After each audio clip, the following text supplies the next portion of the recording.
Oh, it's bright. Whoa. Let me just say that I can see every single one of you from here. Don't put the pressure on you or anything, but. So, first of all, I'm not a security expert, so take this with a word of caution, everything I say. Stop using passwords, please. Stop telling your users to create more passwords. In the last few days before the conference, I've lost access to my banking account in Greece. Now the Greek banking system hasn't collapsed or anything. Couldn't access Passkit because of a random generated password that they sent it over. And Evernote issued a password reset. So I'm going to talk about user identity. And the problem is that there's a plethora of passwords used across app and services. This is something I tweeted a couple of days ago. And I'm going to go to each and every one of them in a second. Thanks to Goldstein for his support. That's his retweet there. So what is wrong with the password? So it's actually its usage. So it's the use of a password that's bad. When I was in Greece a couple of months ago, I brought an iPad with me for my father. And I gave him the iPad and I said, this is what you'll use, we'll get in touch, but you need to create an email. And for that, I need you to tell me a password. So he says, okay, what's a password? He says, well, it's something you have to remember, and every time you want to check your email, you're going to have to enter that password in there. I said, okay, so here it is. And then I said to him, okay, now we're going to use FaceTime, and we're going to communicate, and for that, you're going to need to create an Apple ID. And for that, I need a password. So he said, okay, here's my password. I said, no, it's not the old one, it's a new one I need. He says, well, can I not use the same? Well, okay, let's try. And I tried, entering the password on the account creation screen, and obviously Apple complained because it had different rules than the Google one. So I said, Father, you can't really use, you need a different one. So what should I put? I said, something that has like 5 characters and 2 numbers and, a non-Unicode or a Unicode character or something. I said, oh, okay. He never used any of those. So it's really the password policy. That's one thing that's bad about passwords. And policies are really all these different rules that we apply on passwords, and to make them better, make them easier for users to remember, follow best practices, how not to lose them, how not to end up accidentally being lost or anything and being used maliciously. And policies range, so that's another bad thing. Like, there isn't a fixed policy on passwords. This is a fixed size policy that my Greek bank has, which is 5 numbers, no reuse, just 5 numbers. That's what it is, okay? That's what you enter to access your banking accounts. To something called an environment password. Has anyone heard of that before? No? I thought so. So it's something like a consonant, vowel, consonant, crazy things, right? Totally crazy things.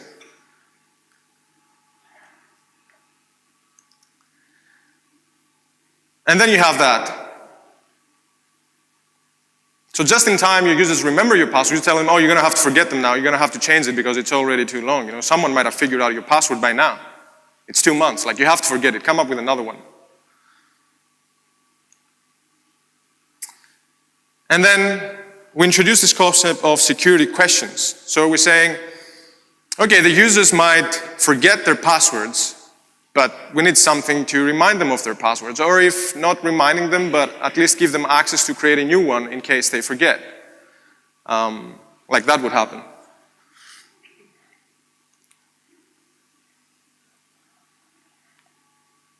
Anyone? What is your oldest cousin's first and last name? They've made a website. It's so good, yeah. List of common password practices. Never share a computer account. Yeah, you all do that? I guess. Never use the same password for more than one account? No? Yes? No? Being careful not to log off before leaving a computer unattended. Or else what? What do we say to our users? What if I say to your users, if they don't follow these policies, if they, don't pick strong passwords, if they just enter the birth dates, and if they, leave computers unattended, what do we say to them? Well, or else what?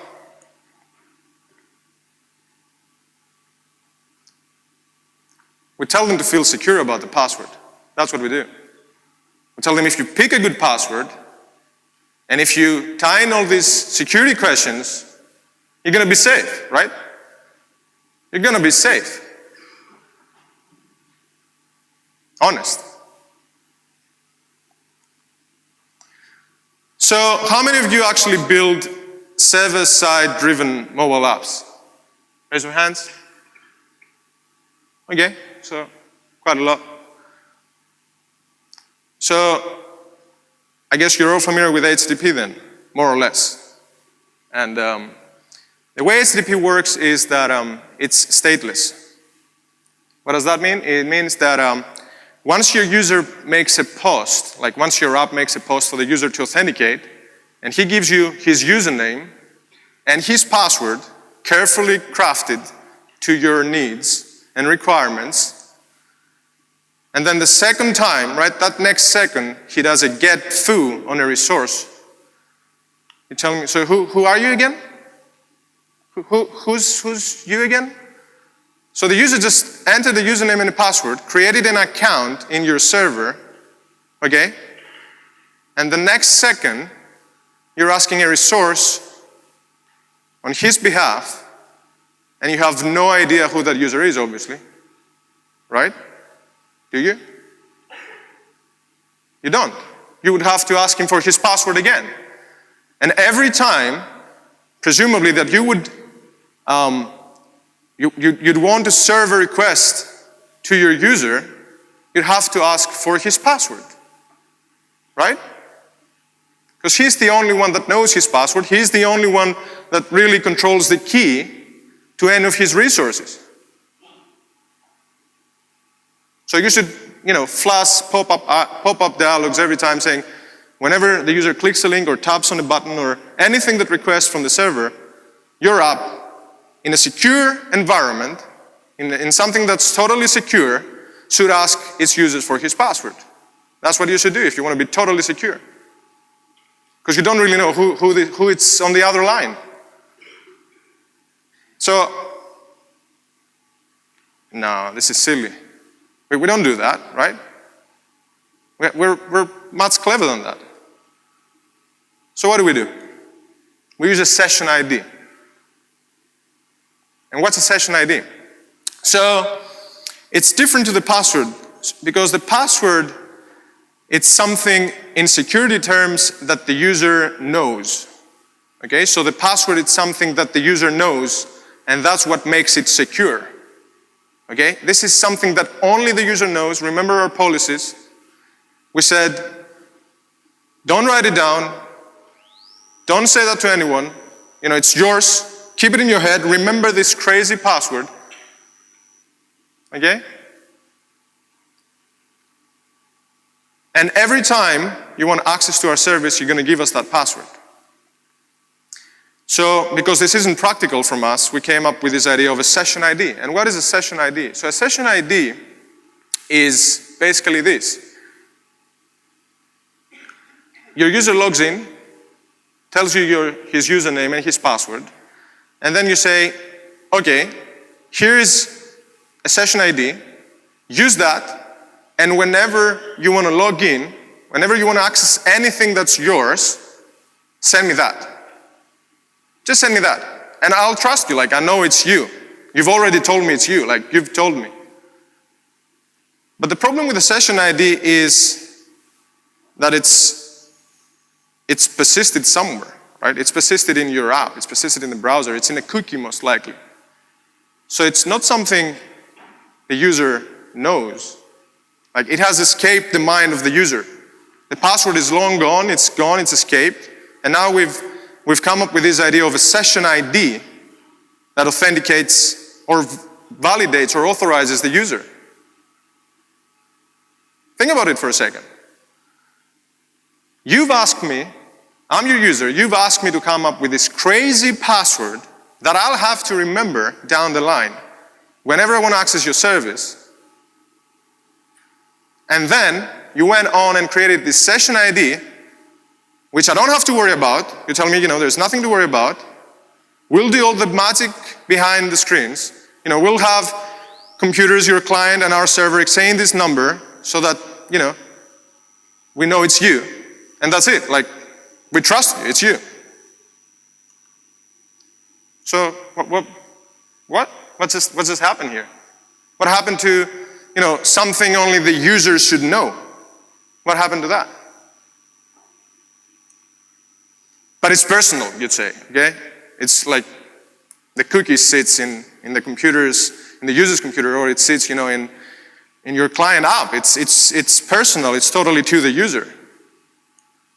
But it's short-lived. Like, shouldn't last that long. A cookie should last maybe for an hour. Yes? A month? A year? How long? How long would you say that this session ID should last on the basic principle of the password that only the user knows about it? How long do you say the session ID should last? Any takers? Sorry? 5 minutes. Okay, 5 minutes, that's good. Would you feel secure? Is it secure enough, 5 minutes, would you say? Anyone else?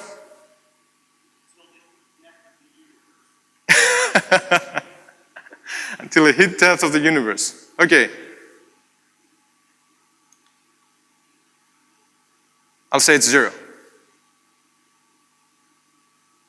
Down to the millisecond. If you want to talk about security, if you want to put this on your users' shoulders and say you're going to have to come up with passwords that are crazy, you're going to have to expire that session the next millisecond.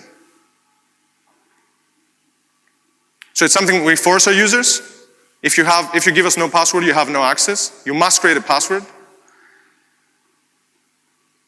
Anytime, every time, we want to access a new service or a new app, we have to provide a service. We have to create a password with that name.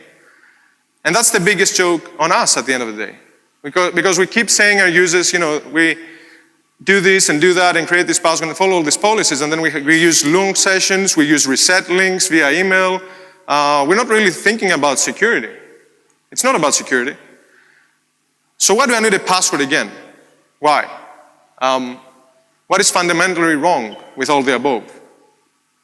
Is that you only enter it once. You only enter the password once. You're only asking your user to enter his password once, and that's during handshaking.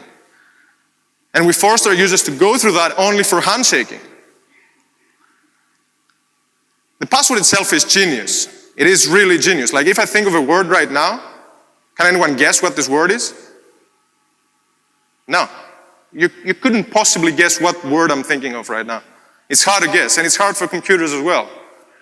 Computers are hard, encryption has increased, we have SID to protect from rainbow tables and all that. It's hard.